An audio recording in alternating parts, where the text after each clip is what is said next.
Souls bosses have a tried and true formula that we've all come to enjoy. You pop in, learn a moveset, die a few times, and eventually succeed.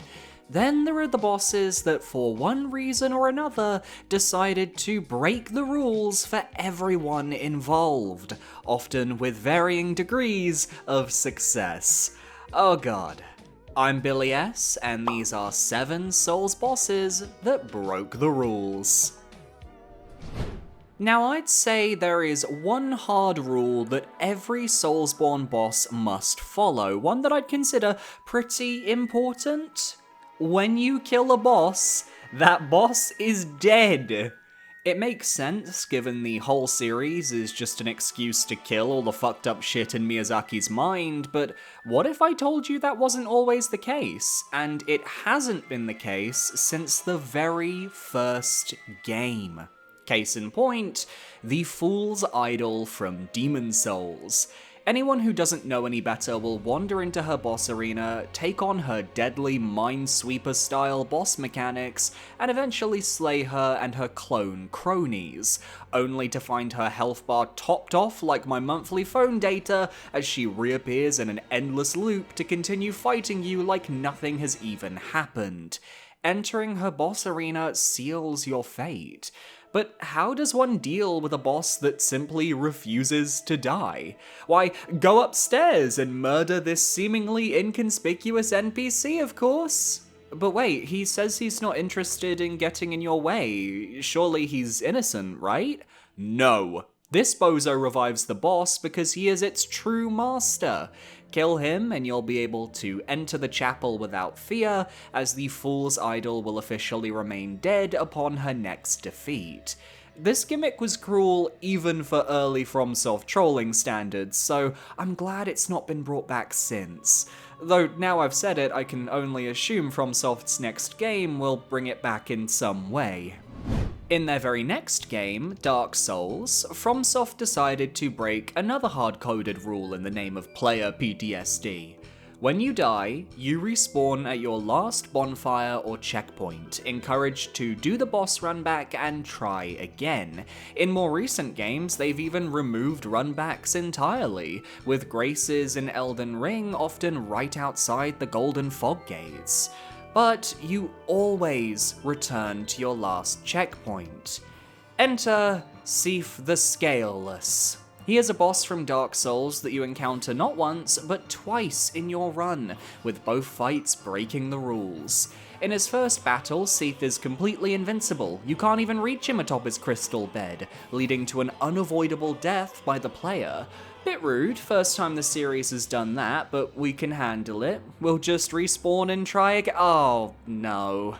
Rather than return to the start of the archives, you awaken in a tower prison with your ability to warp cut off. How fitting that the in-law betrayer himself is the one to betray your expectations by removing the one respawning constant that you've likely grown accustomed to throughout the series. Even more so when in his second encounter, he has the audacity to then continue being invincible until you break the nearby fragile crystal that houses the source of his immortality. To be fair though, that's a much more obvious trick, since the pre-fight cutscene really frames that crystal in a break me sort of light. Seath is a trickster and requires underhanded tactics to come out on top, so he was always going to end up on this list. When a boss dies in Soulsborne, you're often rewarded with items. These can be boss souls that can be redeemed for powerful equipment, or rare upgrade materials. However, it's widely accepted that once you obtain those items, the fight is over, you move on, you have places to be and currency to spend. Introducing the first ever 3-phase boss fight in the series, Sister Friede, who plays a cruel trick on players aiming to beat the Ashes of Ariandel DLC. Sister Friede is a powerful boss who begins with a Phase 1, where you fight her solo Scythe moveset, and once the health bar is depleted, we get the cutscene of Father Ariandel joining the brawl for a gank showdown. This was an intense fight on release, with many players struggling to overcome the Friede and father combo, but once you do enough damage to either the father or the sister, their joint health bar depletes and they both go down in an explosion of fire, granting you a Titanite slab for your troubles. This signifies the end of the fight, and you just need to wait for the Heir of Fire destroyed message, and why is Father Ariandel talking? That's right, Friede revives herself and begins a Phase 3 to this fight as Black Flame Friede, catching countless players off guard who thought the fight was over thanks to the timely appearance of your Titanite slab reward. It's a moment that most Soulsborne players remember with both fondness and fear, as it was the first time we'd faced such a lengthy gauntlet. After all, she not only broke a rule that means we can never trust item pickups at the end of boss fights again, but she also just introduced 3-phase boss fights. Thanks, Friede. Anything else you want to drop on us? What happens though when FromSoft takes the concept of pretending a boss is defeated to an even deeper level? I am, of course, talking about the end of fight pop-ups that each game has. Whether it's a nightmare slain, a great foe defeated, you know that once those stylized words pop up on screen, your fight is done. And it remained that way until the release of Sekiro Shadows Die Twice, and the creation of the Guardian Abe. This giant monkey inhabits the lower sunken valley, guarding a rare flower needed for the fountainhead incense. So we have to fight this gargantuan creature, avoiding dung, parrying his crazed flails, and grappling around the pond arena to stay alive. Eventually, you stagger the ape, allowing you to perform the killing blow, severing his head with a sword that was impaled within its neck. This causes the Shinobi execution text to appear, which is Sekiro's signifier that you have beaten the boss.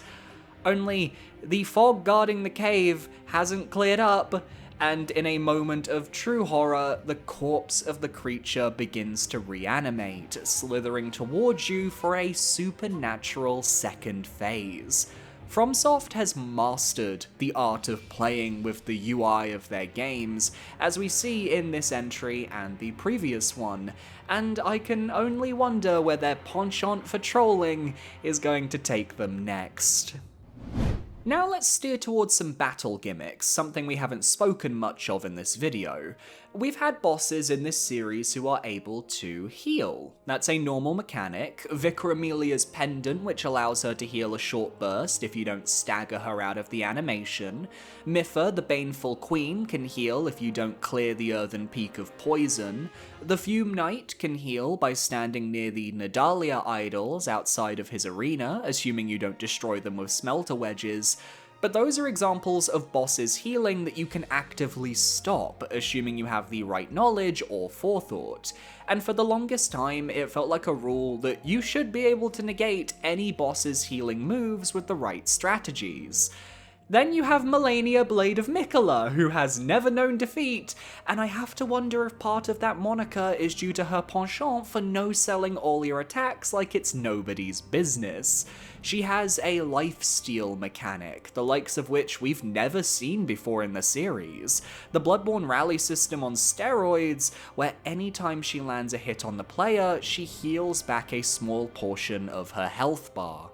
Malenia forces you to make progress only to lose that progress due to a bad dodge or an unfortunate waterfowl dance, ensuring you can never let your guard down even when she goes Goddess of Rot mode for Phase 2.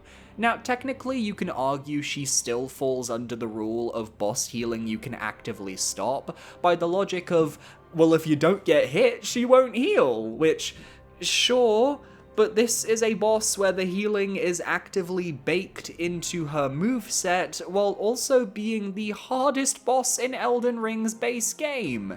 It's a little different than the prior examples, and feels like a real breach of the rules, even if it does bring a welcome challenge to the table. Gank fights have been a part of the series from the very start, with the Man-Eaters and Demon Souls being the first to showcase multiple health bars. We've watched as they evolved over the years into what we know today, but gank fights tend to follow certain rules. When you deplete one of the boss health bars, they die, and the fight continues with the creature or creatures still left alive. If that's not the case, then maybe a phase 2 is triggered with the remaining creature left alive. Or, potentially, the fight revolves around a communal health bar, where you have to simply deal enough damage to all of the foes in the fight to deplete it. Yet the first gank fight to truly buck these trends in a major way were the Throne Watcher and Throne Defender from Dark Souls 2.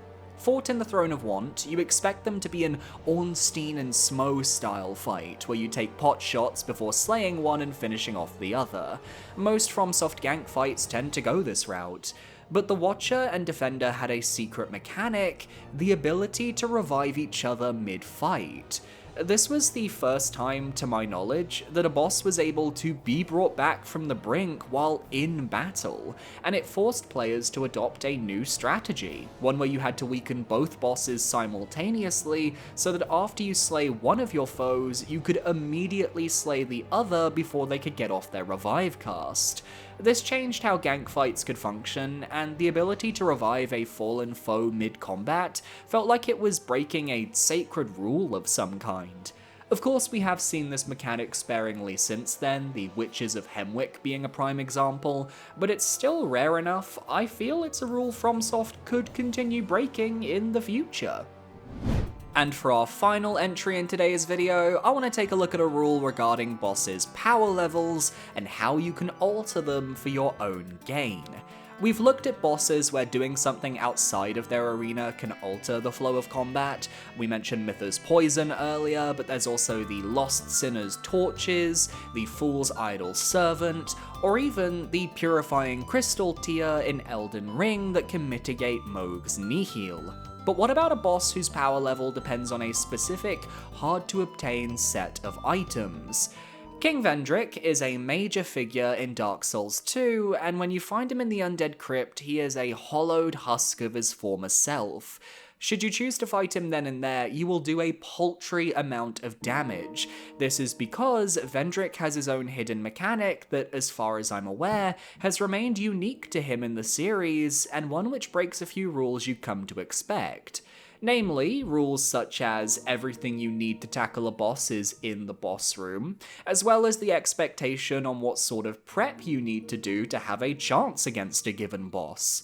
There are 5 giant souls in Dark Souls 2 which can be collected by the player, and depending on the amount in your inventory, your weapon damage will be divided by a certain amount.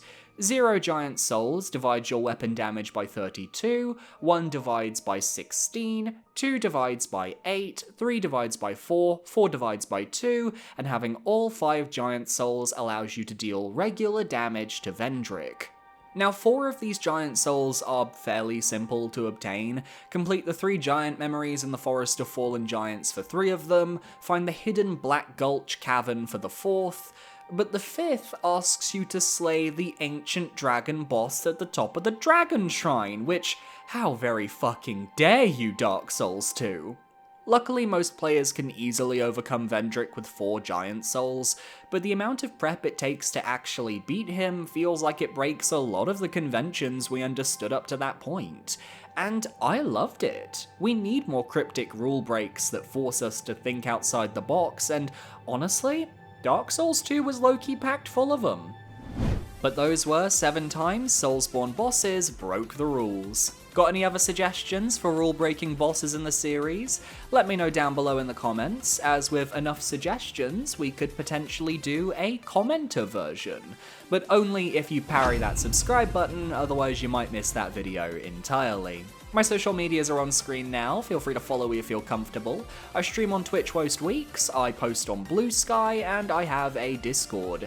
And a massive shout out to my YouTube channel members for supporting me for another month. It's $4.99, it gets you shout out in the description at the end of the video as well, and you get access to my Dark Souls 3 Soul Level 1 Let's Play. It's just a good way to keep this channel from going under. Thank you so much for the support, and I'll see you all next time for another video.